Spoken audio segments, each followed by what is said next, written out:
செய்தி. சென்னையில் இளைஞர் ஆணவ கொலையை தொடர்ந்து மனைவி ஷர்மிளா தற்கொலை செய்து கொண்ட விவகாரத்தில் உடலை வாங்க மறுத்து தற்பொழுது உறவினர்கள் போராட்டத்தில் ஈடுபட்டு வருகின்றனர். இது தொடர்பான மேலும் விவரங்களை தருவதற்காக எமது செய்தியாளர் சசிதரூர் இணைப்பில் இருக்கிறார். சசிதரூர், வணக்கம். தற்பொழுது உறவினர்களின் கோரிக்கை என்னவாக இருக்கிறது? எதனால் போராட்டம் நடத்தப்பட்டு வருகிறது? கூடுதல் விவரங்கள். சென்னையில் பெரும் பரபரப்பை ஏற்படுத்திய பள்ளிக்கரணை ஆணவ கொலையில் பலியான பிரவீனின் மனைவி ஷர்மிளா கடந்த 10 நாட்களுக்கு முன்பு தற்கொலை செய்து கொண்டார். உரிய நீதி கிடைக்கவில்லை எனவும் காவல்துறை ஒருதலை பட்சமாக செயல்படுவதால் எனது கணவருக்கு நியாயம் கிடைக்க வேண்டும் என்கிற ஒரு மன உளைச்சலில் கடிதத்தில் 4 பெயரின் நபர்களை எழுதி வைத்து இந்த முடிவை எடுத்திருக்கிறார்.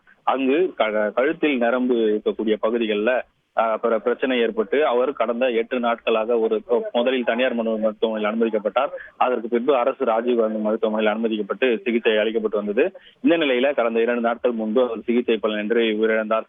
அவர் உடல் பிரேத பரிசோதனைக்காக அரசு ராஜீவ்காந்தி மருத்துவமனையின் சவக்கிடங்கில் வைக்கப்பட்டிருக்கூடிய நிலையில் அவர்களின் குடும்பத்தார் இந்த வழக்கை ஒரு சிபிசிஐடிக்கு மாற்ற வேண்டும் என்று முதலில் கோரிக்கை வைத்திருந்தனர். அதற்கு பின்பாக வருவாய் கோட்டாட்சியர் முன்னிலையில் தான் பிரேத பரிசோதனை நடைபெற வேண்டும் என தெரிவித்திருந்தனர்.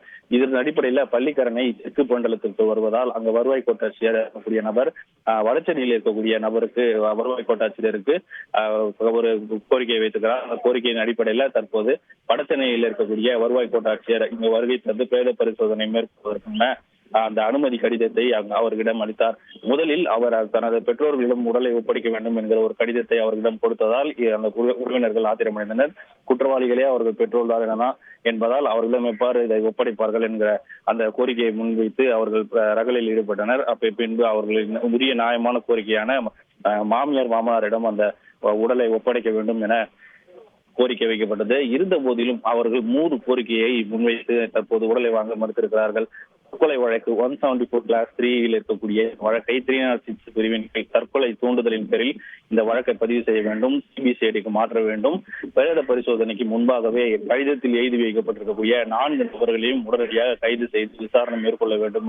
அதுவரை பிரேத பரிசோதனையை நடைபெற கூடாது என அவர்கள் கோரிக்கை வைத்திருக்கிறார்கள். இது சம்பந்தமாக வருவாய் கோட்டாட்சியர் இப்ராஹிம் அவர்களிடம் பேச்சுவார்த்தையில் ஈடுபட்டார். ஆனால் பேச்சுவார்த்தையில் தோல்வியே நேரிட்டது.